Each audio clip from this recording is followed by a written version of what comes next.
Well, it shocks me that people are upset about draft picks in New York. I mean, that never happens.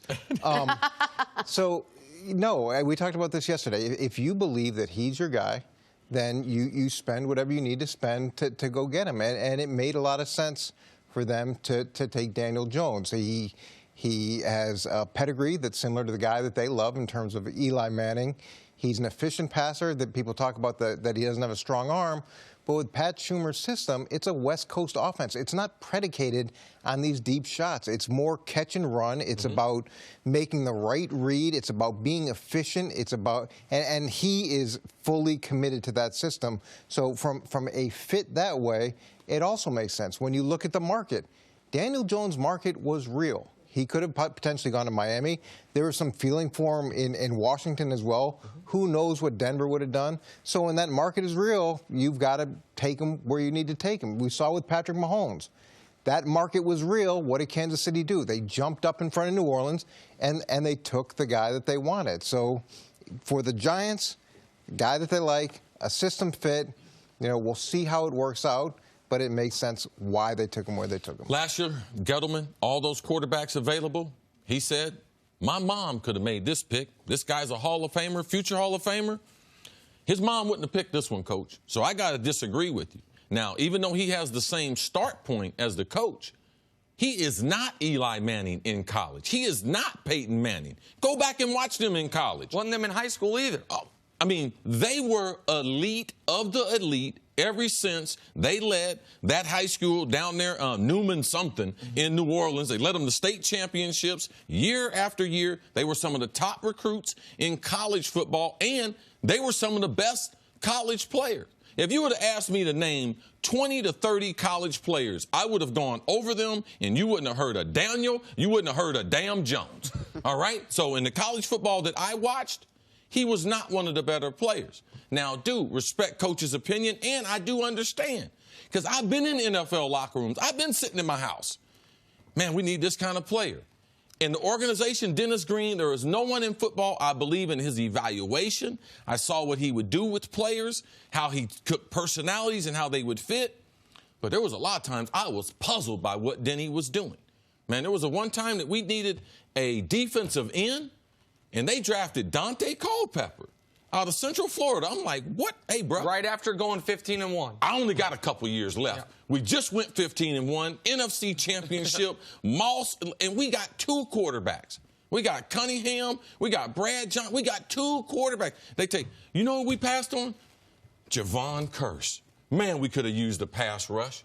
But I believed in the player, so I have seen this through the years. People fall in love with a certain guy. I'm not going to say that he's a better fit for the Giants than Dwayne Haskins, because if Eli is planning on playing a couple more years, they need to have someone with the personality and temperament that is comfortable sitting. And I don't believe Dwayne Haskins would have been that. So I can understand why they say, hey, this guy fits into what we're trying to do. Eli and him, they got a relationship.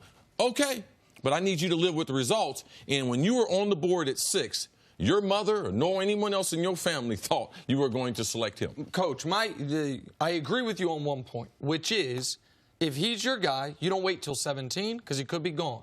So my problem is not they took him at 6 instead of 17. My problem is that they took him at all. And here are the box. He played under David Cutcliffe after he wasn't offered a scholarship and his high school coach called Cutcliffe and convinced him to give him a gray shirt. And yes, he is 6'5". And he's 220 pounds.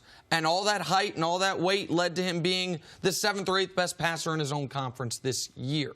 And yes, he was at the Manning Passing Academy for 2 straight years, and Peyton liked him, and Eli liked him. He checks a lot of those boxes. In fact, he might check every box you want for the 6th overall pick, except for I watched him play his games. And those boxes are left wanted. How many Duke games did you watch? What? Duke games in full during the regular season? 0. But once Daniel Jones... Right, but you watched him play season. His games, which equals to I watched him play 0 games. In real time during the regular season. Correct. Okay. But once all of a sudden I am hearing that Daniel Jones, when we're doing the draft prep and we're talking about it on the show, is going to go over Dwayne Haskins, I said to myself, well, I better figure out who the hell this guy is and why. And you watch him, and what's the game other than the bowl game where he was extraordinary, or, as Gettleman said, the handful of series in the Senior Bowl where the guy jumps off the page? It doesn't exist. And as we listen, it is a crapshoot, and guys are wrong. I understand that element of it. I would have rather gone with this roll of the dice in the crapshoot. The process of Sam Darnold, Odell Beckham, and either Josh Allen or Ed Oliver, this year's pick, over the one they went with, which is Daniel Jones, Saquon Barkley, and Dexter Lawrence. Those are the same assets, the pick you got for Odell, the pick you used on Saquon, the pick you used on Daniel Jones. To me, one of those rolls of the dice is much more likely to be successful. One of those quarterbacks is much more likely to be successful. And the idea that, okay, well, listen, he doesn't have to play right away. We can do the Kansas City model. As you bring up all the time, one of the reasons Pat Mahomes sat was because the Alex Smith-led Chiefs were really good. They were coming off a playoff appearance. They were a top 5 offense Mahomes' rookie year when he didn't play. They made the playoffs that year. The Giants are coming off back-to-back years, dead last in their division. The first time that's happened since 1976, 1977. So the idea that he should just sit and wait behind 38-year-old Eli Manning, nah, man, you're going to have to play. And he, at no point, has looked ready to play. Well, he probably will play. And whenever you draft a guy high, the starter, especially if he hasn't been playing very well, doesn't have a very long rope before he gets yanked. But when you look at Dwayne Haskins, he didn't end up having a very good market. Okay? Miami passed on him. The Giants passed on him. Denver passed on him. He goes to Washington, and Washington did everything they could to sabotage that pick and try to get someone else, or someone in that building did, try to get someone else to pick him, and nobody moved up to get. Everybody in the world knew that they were going to take him, and nobody tried to move up to get him. Now, I'm not saying that groupthink is the only thing that matters, but there's this feeling that he's a can't-miss player. There are a lot of smart people in those rooms evaluating quarterbacks, and the market spoke pretty loudly. There is no can't miss. I agree with you. But I'm also not saying that Daniel Jones is a future Hall of Famer. He makes sense for what Pat Schumer's trying to do. We said we were okay with Kyler Murray for Cliff Kingsbury. Okay, then we should be okay with Daniel Jones for Pat Schumer. If he had the numbers, that Daniel Jones had, he wouldn't have been. Cliff Kingsbury and them, they would have had to do something to convince the ownership, because that's what college is about. College is about working on your skills and proving that you should be in the NFL. And I know they reach for quarterbacks more than any other positions. I know people see what they want to see. And for me and Gettleman, I would have been much preferred them getting a pass rusher and getting an offensive lineman than to try to reach for a quarterback. If Eli's going to play a couple more years, I wouldn't have had this guy going to be the guy that's going to lead the New York Giants to a couple Super Bowls. I did think Eli Manning, when they drafted him, could win Super Bowls. And Coach, this is the question I would ask you. How difficult is it to be just, and I understand stats aren't everything, and your college tape isn't everything, and in some cases it must be nothing. But how difficult is it to be a more effective player in the pros than you were in college?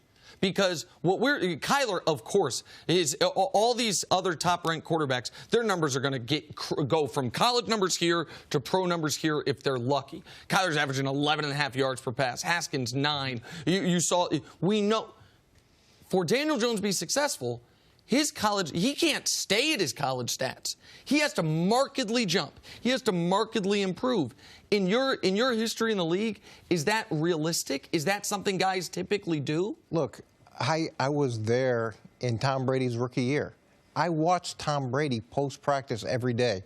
I watched him do those drills where he couldn't hit the receivers that were wide open. Okay, and there was a growth that went into that. Tom Brady was a better player in college than him, Coach. Which I don't disagree. And Tom Brady got benched. He got benched, and look, you're betting on the come to some degree that because of his work ethic, because of his intelligence, because of the system fit, because of the mentorship, because of where he played and the skilled players that he had, that there is tremendous upside here. Now, am I saying he would be my pick in that spot? Not necessarily, but do I understand why they decided to do what they did? Yeah, that part I understand. And we're not going to know anything about this draft for a couple years. Yes. So there's going to be a ton of grades at the end of the weekend. He got an A, he got a B+, whatever. It doesn't even matter for a couple Coach, years. most people can't say this, and I tell them, no problem. I'm going to be on TV waiting on 2 years. Yeah. I'm going to be here to analyze this one. Thanks for watching. Subscribe here to get the latest from the show. Also, be sure to check out more of the best clips from First Things First, or go watch a few segments from our other shows on FS1.